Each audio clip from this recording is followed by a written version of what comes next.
William Buckingham is head of the curriculum committee for the Dover School District. He's also a board member. He strongly believes creationism needs to be taught in the classroom. My opinion that it's okay to teach Darwin, but you have to balance it with something else. If we're in a science classroom, which biology is, you should teach science. And the theory of evolution is scientific, and there's proof of it. And creation is based solely on faith.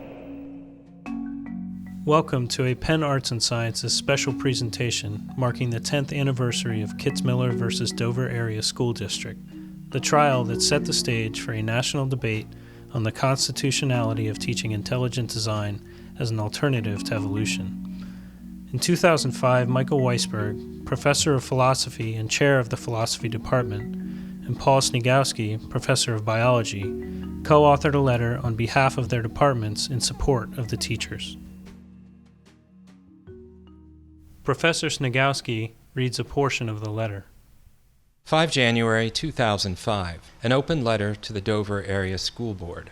As scientists, scholars, and teachers, we are compelled to point out that the quality of science education in your schools has been seriously compromised by the decision to mandate the teaching of, quote, intelligent design along with evolution. Science education should be based on ideas that are well supported by evidence. Intelligent design does not meet this criterion. It is a form of creationism propped up by a biased and selective view of the evidence. We spoke with Michael Weisberg and Paul Sniegowski about their motivation for supporting the teachers.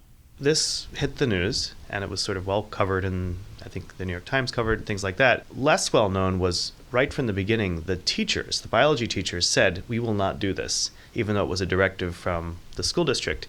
And so I said to my friend Paul Sniegowski in biology, I don't know what we can do to help these teachers, but we should try to think of something. You know, Michael's the one who approached me about it and said, Penn ought to write a letter. So then we worked on this letter together. This was before social media, but there was a sort of almost a proto-social media effect that happened here because we got a draft done, not the final draft, and we sent it to our faculties, philosophy and biology, saying, please read, see if you're willing to sign it, and if you'd like to make any suggested changes, let us know. And I'm pretty sure in that email we also said, it's a draft, please don't forward. That thing got to the ACLU somehow that afternoon before it was finalized. So, the time was really ripe for people to be saying things and for people who ought to know about these things to be saying things. The lead counsel for the plaintiffs, Penn Law graduate Eric Rothschild, describes his legal strategy for the case. So there was a lot of evidence brought in through experts about the religious nature of the proposition. And then the other part of that, convincing Judge Jones that this was not a proposition that belonged in public schools, was to completely debunk the idea that it was a valid scientific proposition. Because even if you have school board members whose motivation is not good science education, but rather religion, if the judge had been convinced that there was a legitimate scientific argument, well, we should let dissenting scientific views in the classroom, or certainly there should be no constitutional prohibition against it. So it was a big part of what we did was to completely, not this is bad science or new science, but it's not science at all.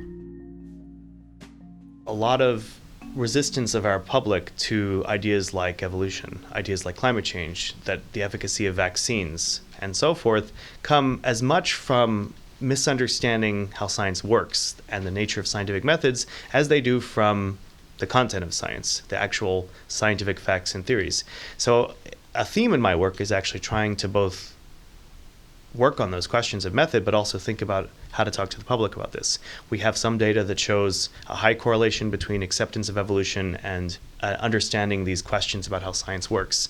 And one thing that my field has not been great at doing is figuring out how to talk to the public about this. The scientific community has made great strides in communication of the content of their theories, the discoveries that they make, but still the idea of how science works and how much it can be difficult, how long it takes, how one has to accumulate evidence, how we can have false starts. Those sorts of things, hard to convey. They don't make great copy. They're not that sexy, but it is, like every other human endeavor, how it works.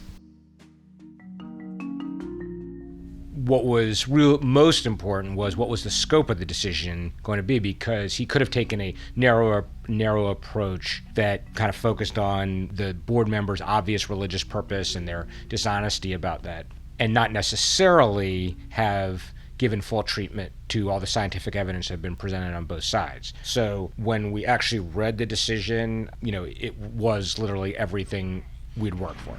Everybody understood that intelligent design was a religious proposition, and we are absolutely thrilled that Judge Jones has seen through the smoke and mirrors used by design proponents and has ruled that intelligent design is not science, but is in fact a particular religious view. The Honorable Judge John E. Jones spoke to us about his decision. I think what the case pivoted on ultimately was the fact that the plaintiffs were right. As I found, this policy that was considered by the Dover School Board and ultimately adopted was in fact in violation of the Establishment Clause. It was nothing more than the progeny of creationism, creation science, and so forth relabeled. I likely will be known for making that decision good, bad, or indifferent, and I'm entirely comfortable with that. It was very counterintuitive to a lot of people that an individual who was a Republican and who had been appointed to the bench by George W. Bush would decide the case in this fashion, and it gave rise, in my mind, to a belief that people probably needed a little bit of an education on the way the judiciary works, which may not be in accord with the way they think.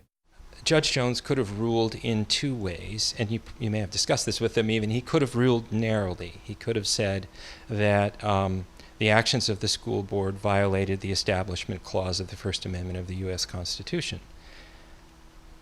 Narrowly. Or he could have said they violate the Establishment Clause, and furthermore, intelligent design is not really science.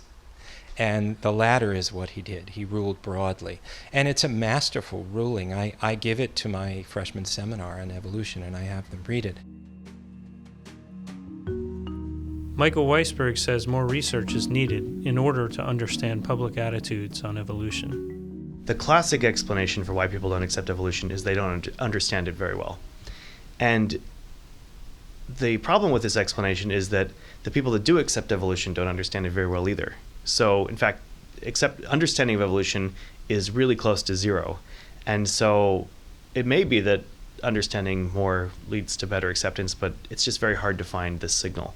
So this is something we're actually working on right now, is developing an understanding scale that can actually find whatever variation is actually out there so that we could start to see if there's a correlation between acceptance and understanding.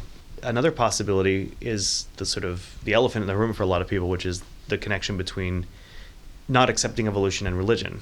But again, there's huge range here. So you certainly have some churches like Church of Christ, Southern Baptists, who it's sort of in their primary principles to be young earth creationists, biblical literalists.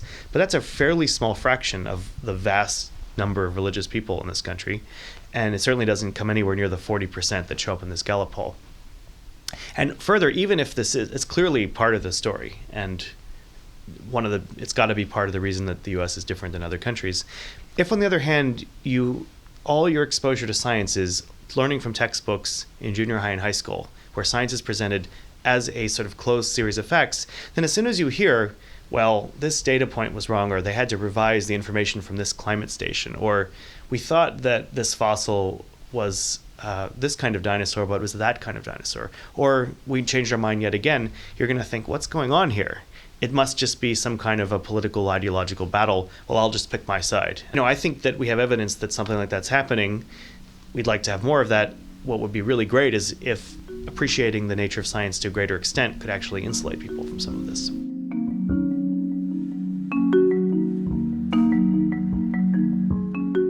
This has been a Penn Arts and Sciences special presentation. We would like to thank Michael Weisberg, Paul Sniegowski, Eric Rothschild, and Judge John E. Jones III.